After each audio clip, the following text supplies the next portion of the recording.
But Florida was out of scholarships, so thanks to NIL, they're giving him a walk-on spot. Yeah, that's NIL money that's going to be paying for his scholarship. NIL is not really what you think it is. Then we say, you know what? We got 10 players up here, and let's divide that. That player right there should get $10. I don't think Cormani McClain doesn't deserve money, and I don't think that there shouldn't be a way to give walk-on some bread. You know what I'm saying? Deion Sanders predicted a lot of things, but most importantly, issues with NIL deal. Now, something big that's been happening is the new roster cuts because of some of the revenue sharing in NCAA. Now, how does this all relate back to NIL? How does this relate to Cormani McClain in the title? Because Cormani McClain was actually a beneficiary of some of the things that Deion Sanders was saying. Now, Cormani McClain did sign his own NIL deals, but he is technically a walk-on for Florida. And through a few loopholes, they got Cormani McClain up there, and I think for good reason. I'm happy that the kid is getting paid, but he is an example of the reason why rosters are getting cut and the death of the walk-on is happening, and college football is going to be changed forever. So we're going to hop in this video. We're going to watch some videos of Deion Sanders kind of talking about some of the issues of collectives, NILs, and the situations, kind of alluding to the whole idea of the death of the walk-on. Then Matt Rhule, we're going to talk about him because he went on a big speech. He's a big player guy and kind of talked about, hey, these things is coming and it's going to be bad, and kind of the real ramifications of it. We'll talk about Cormani McClain and the loopholes that he's going through. Now, although he's been getting exposed and he's benched for the last few weeks, I do think that, you know, going to Florida, having a few games, having a pick six,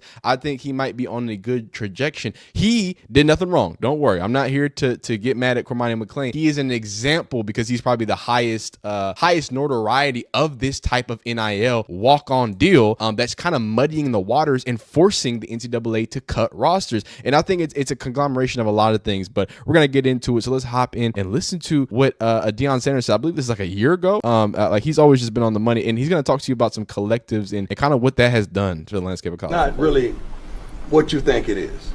All these kids aren't getting NIL. These kids are getting collectives. Okay, collectives is if we took an offering up in this classroom, we passed the bucket like a church, and you put it's collection plate, and you put your collective in. And then we say, you know what? We got 10 players up here, and let's divide that. That player right there should get $10. That player right there should get $20. That's a collective.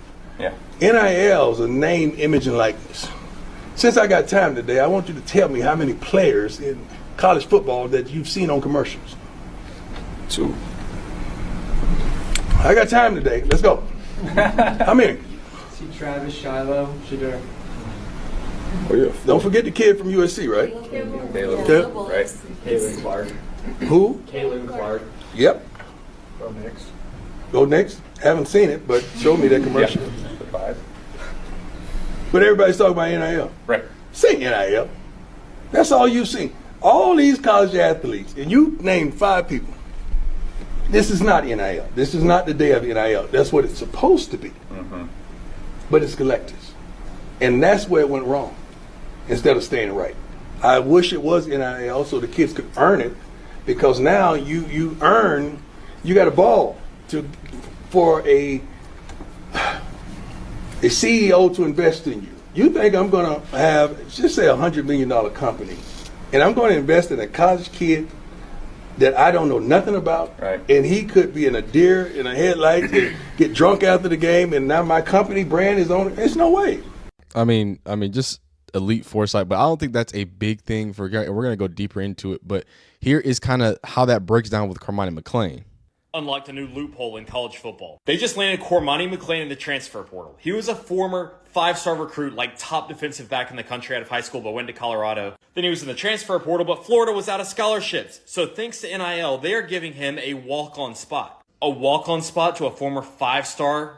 Yeah, that's NIL money that's going to be paying for his scholarship. Shout out to Joe Pomp for noticing this here. I assume McClain's getting an NIL package that's well north of Florida's annual tuition, but this means scholarship limits are now meaningless. I don't really know if this is a problem, but this officially just opened up a whole Pandora's box that teams no longer have to stop at 85 scholarship players. I think ultimately this will work itself out, but like 90 scholarship level players aren't going to go try to play at Georgia, I don't think, if the money's not there. I'm really just more amazed at the constant evolution that NIL has led to college sports. I never thought NIL would start trumping scholarship value, but it has, and clearly NIL has now made scholarship limits meaningless. But back to Cormani McClain, hopefully he puts it together. He stayed in trouble at Colorado, it sounded like, so hopefully with a new coach and a fresh start, he's able to put it together and show that 5-star talent. Yeah, he showed a little bit of talent, but this in lies the issue that we have today. So just like he alluded to, would this cause problems? Will this cause issues? Yes, his NIL deal. Now, before we get too deep into this, I do want to say Cormani McClain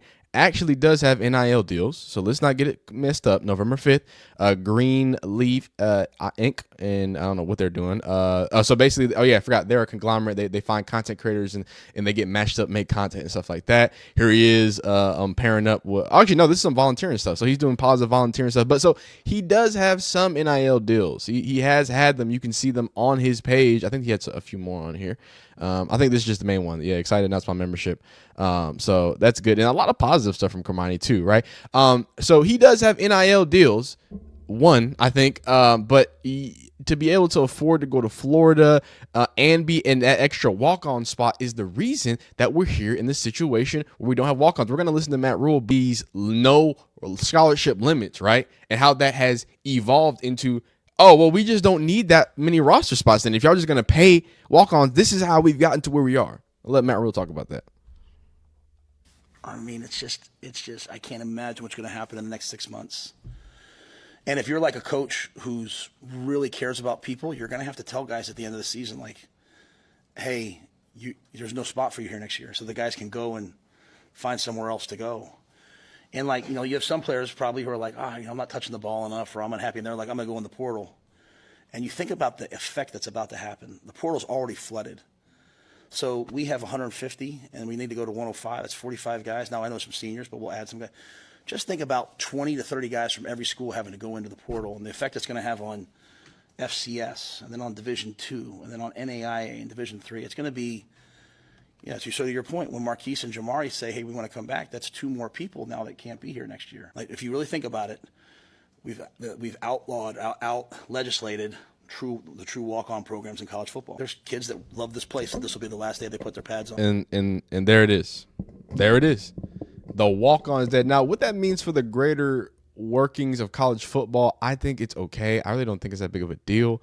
But what it really means when it comes to the ramifications of NILs in college sports and athletes, well, that's huge. That's very, very large. And if we could get Cormani's NIL deal with Florida Victorious Collective, so it's all linked together. I don't want you to think things aren't linked together, right?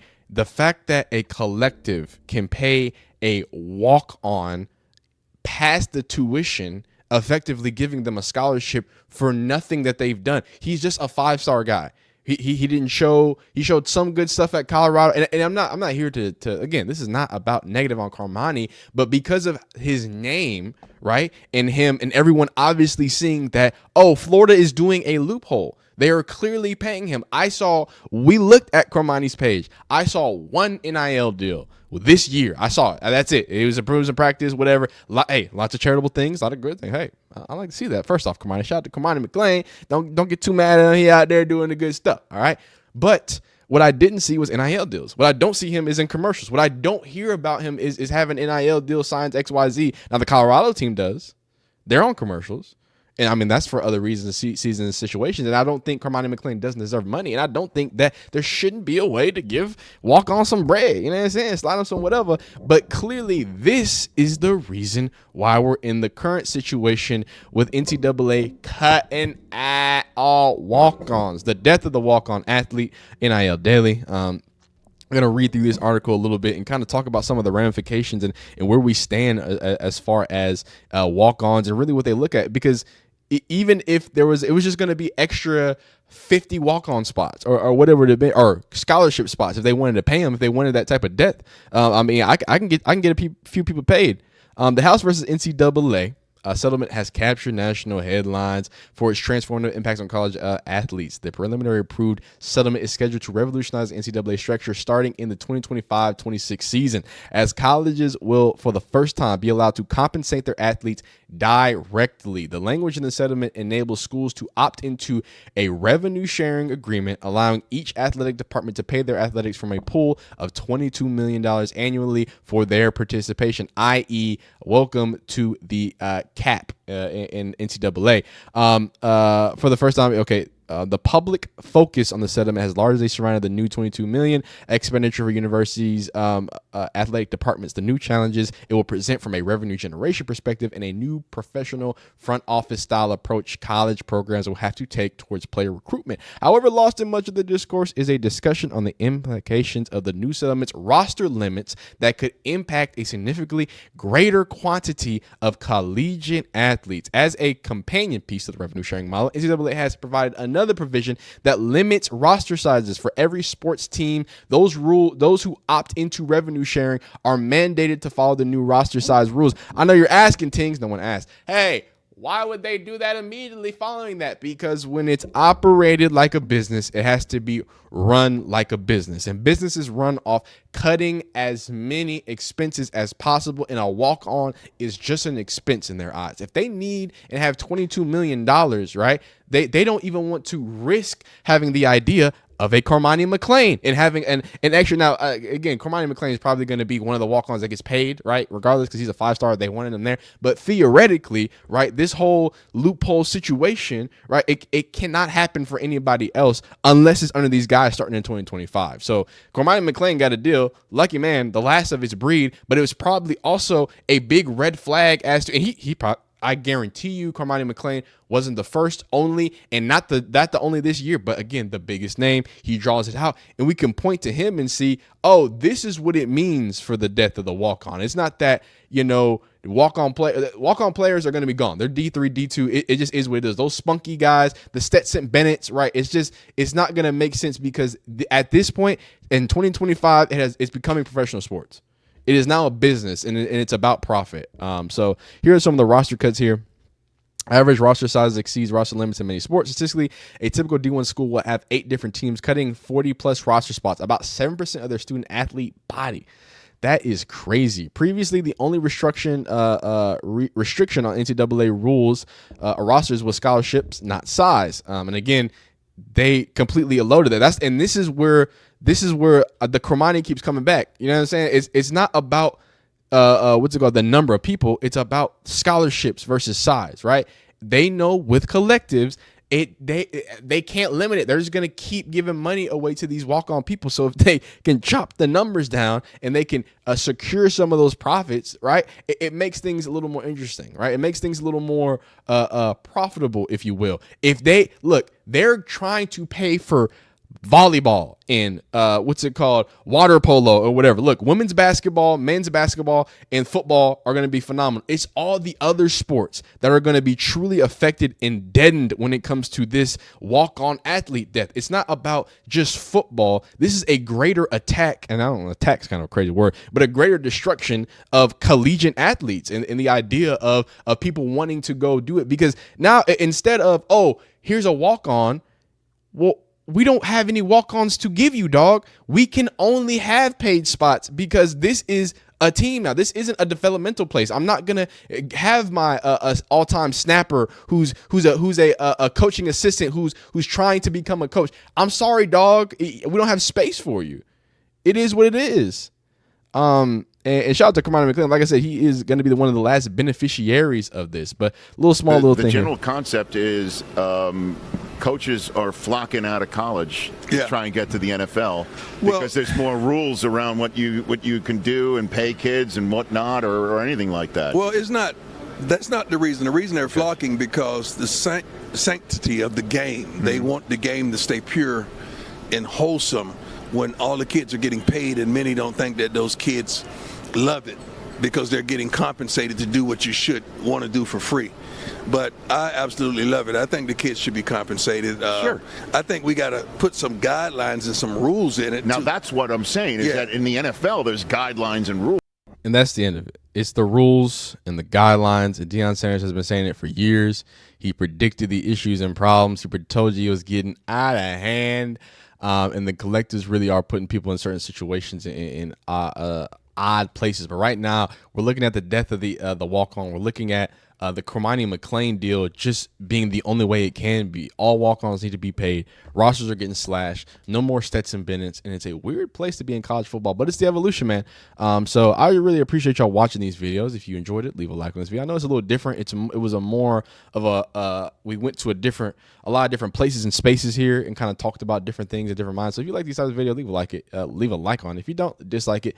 Subscribe if you're enjoying these college football content and different things as we go into the off season. Gotta get creative. Actually, gotta make content when the foosball's not on. So we'll see that, man. I appreciate y'all. I'll see y'all next time. Peace.